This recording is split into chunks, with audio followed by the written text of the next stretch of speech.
سلام. الوصفه ديال اليوم هي بسبوسه كتجي لذيذه ورائعه وبمقادير بسيطه. تبعوا معايا المقادير. اذا لهاد البسبوسه غنحتاجوا 2 الكيسان ديال السميده رقيقه، كاس ديال الكوك، من الاحسن يكون داك النوع اللي ميدم باش ما يجيكمش البسبوسه ناشفه بزاف، كاس ديال الزيت، كاس ديال السكر، خماره وحده حمراء من فئه 7 غرام، 2 معالق كبار ديال الماء زهر، 2 بيضات، دانون واحد ديال الفاني، وكميه من الكركاع للتزيين.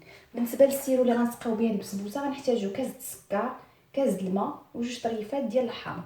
اذا غنبداو اولا بتحضير اولا غنبداو بتحضير السيرو هو الاول، عاد غادي ندوزو لتحضير البسبوسه باش نخليو السيرو يبرد باش نديرو البسبوسه ديالنا في الفران باش ما يتخرج سخونه غنسقيوها بالسيرو. اذا تبعوا معايا تتمه المراحل. غناخذوا واحد الكاسرول اللي غنديروا فيها السكر، نحضروا فيها السيرو، كاس السكر، نضيفوا عليه كاس ديال الماء، وغنضيفوا 2 طريفات يطروا يد الحامض، وغادي نحطوه فوق نار مهيله وغنبقاو نحركو حتى يذوب داك السكر، حتى يولي عندنا يبدا كيتعسل ويرجع بحال العسل.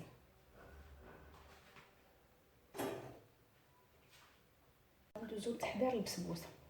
اذا اولا غناخذ البيض، غادي نضيف عليه السكر،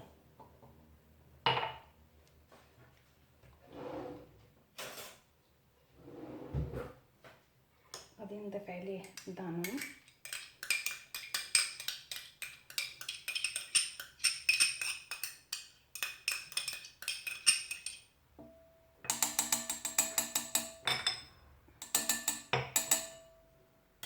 وغنبداو نخلطوا هاد البيض مع السكر غير بالضراب اليدوي على هاد الشكل هذا.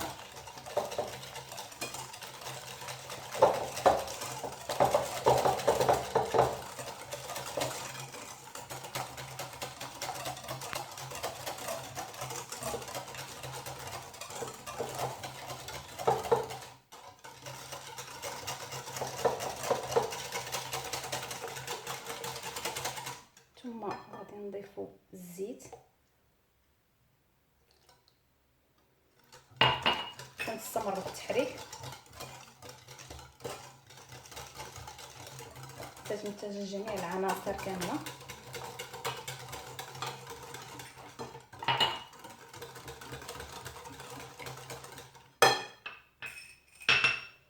وغنضيفوا 2 معالق كبار ديال الماء زهر،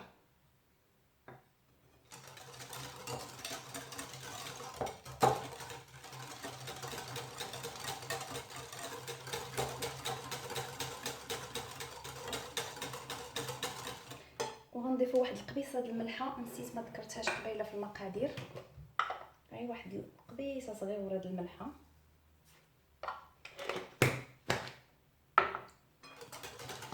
ونستمروا في التحريك حتى تمتزج هاد العناصر كامله.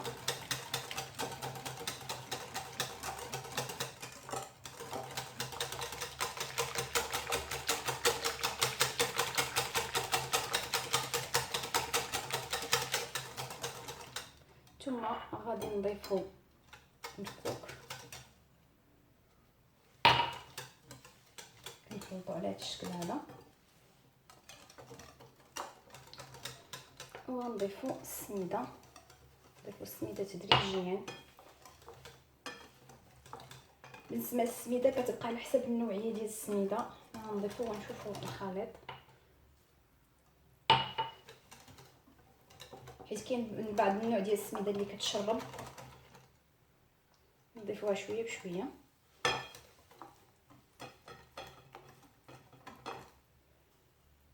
خص يبقى عندنا الخليط بحال هذا الشكل هذا، ما يكونش ثقيل، خصها تبقى مرخوفه. هذا هو الشكل ديال العجين.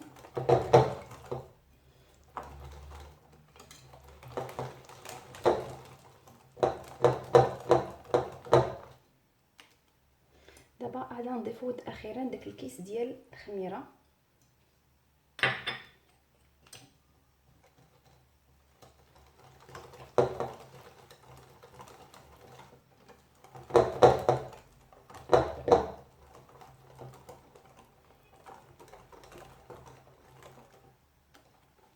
هذا هو العجين. دابا غادي ناخذ واحد المول اللي كنت انا من قبل دهنته بالزبده ورشيت عليه السميده. هذا هو قياس المول اللي غادي نطيبوا فيها. فغنفرغوا الخليط في المول وغنوضعوه في الفران اللي يكون بارد ما يكونش سخون. هي كطيب تقريبا نفس الطريقه ديال الكيك. كيكون الفران بارد كنشعلوا الفران. الا كان عندنا فران ديال الضو كنديروا درجه الحراره 200 درجه غير من التحت وكنخليوها كطيب لمده 45 دقيقه وعاد كنشعلوا عليها من الفوق.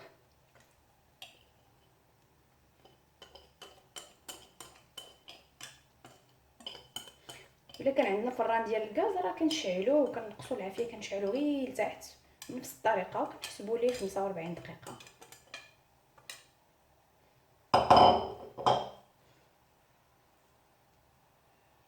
نحاول نقاد الخليط على هذا الشكل هذا. اذا انا ندخل البسبوسه للفران ومن بعد نرجع معكم بعد ما دوز 45 دقيقه غادي نوريكم الشكل ديالها. شوفوا معايا هذا هو الشكل ديال السيرو اللي حضرت. شوفوا راه هو كيولي كيتقال شي شويه ما كيبقاش خفيف. باش كنتاكدوا كنقيسوا هكذا بيدينا كيبقى يتلصق. صافي كنزولوه من النار وكنضيف ليه معلقه كبيره ديال العسل. نسيت قبيله ما قلت لكم في المقادير. كتعطيه واحد الطعم زوين داك السيرو.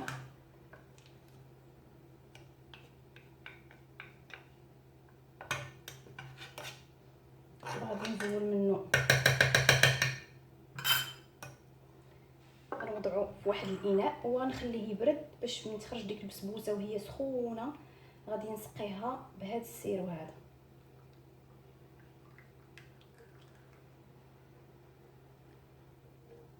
شفتوا راه كيجي على هذا الشكل هذا. عاد غنوضعو هنا وخليه يبرد باش ملي تخرج البسبوسه غادي نسقيها وهي سخونه بهذا السيرو. البسبوسه من بعد ما دازت 45 دقيقه شفتوا راه بدات كتحمر من الجوانب. دابا طابت من التحت. غناخذ واحد السكين وغنحاول نقطعها على هذا الشكل هذا كيف ما كتشوفوا معايا.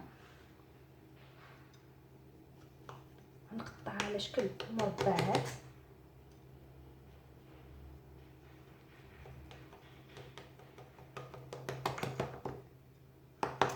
كنشكل خطوط بهذا الشكل هذا.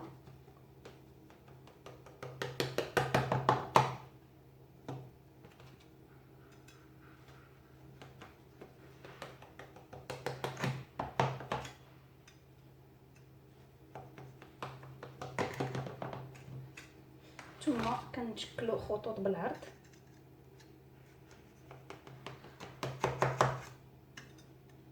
باش نحصلوا على مربعات.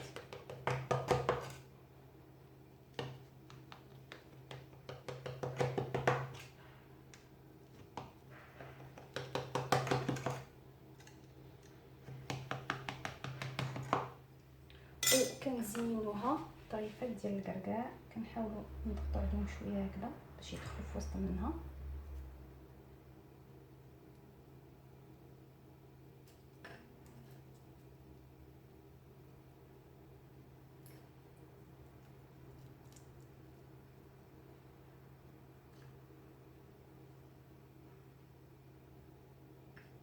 هذا هو الشكل ديالها بعد ما زينتها بالكركاع. دابا غادي ندخلها الفران تحمر من الوجه ديالها ونخرجها باش نسقيوها بالسيرو اللي حضرنا من قبل. بالنسبه للتزيين كيبقى اختياري. ممكن تزينوها بالكركاع ممكن تزينوها بحبات ديال اللوز ممكن كاع ما تستعملوا حتى شي حاجه من الفواكه الجافه فقط تدخلوها تقطعوها هكذا على شكل مربعات وتدخلوها الفران تكمل الطياب ديالها ومن بعد ما تسقيوها بالسيرو ترشوها بشويه الكحك. المهم التزيين كيبقى اختياري على حساب شنو كتبغيو نتوما على حساب شنو متوفر عندكم. اذا انا ندخلها الفران ومن بعد نرجع نكمل معكم نوريكم الشكل النهائي ديال البسبوسه من بعد ما خرجتها من الفران. كيف ما كتشوفوا تحمرات من الوجه ديالها. دابا غناخذوا السيرو اللي حضرنا. شفتوا راه ملي كيبرد كيرجع خاسر كيرجع بحال العسل. ودابا غادي نسقيوها وهي سخونه. نحاولوا نوزعوا عليها السيرو كامله بهذا الشكل هذا باش تشرب هذا السيرو هذا.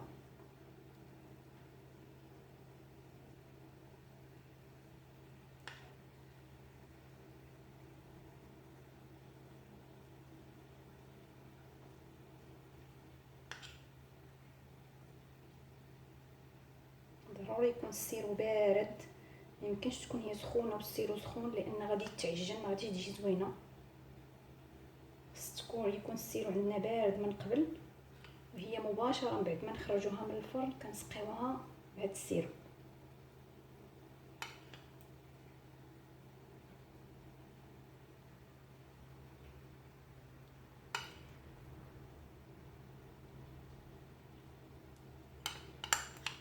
دابا غادي نخليها حتى تبرد، حتى تشرب هذا السيرو هذا مزيان وتبرد، وغنقدمها لكم باش تشوفوا الشكل النهائي ديالها كيفاش كتجي. الشكل ديال البسبوسه من بعد ما بردات راه كتجي زوينه بزاف، غير جربوها، راه مقادير مضبوطه واكيد غادي تعجبكم بزاف. بصحه وراحه، كنتمنى انها تعجبكم، وما تنساوش تابوناو معايا في لاشين ديالي باش تدعموني وتشجعوني، وما تنساوش ديروا لي جيم ولا اي حاجه بغيتوها خليوها ليا في التعليقات. وشكرا، صحه وراحه.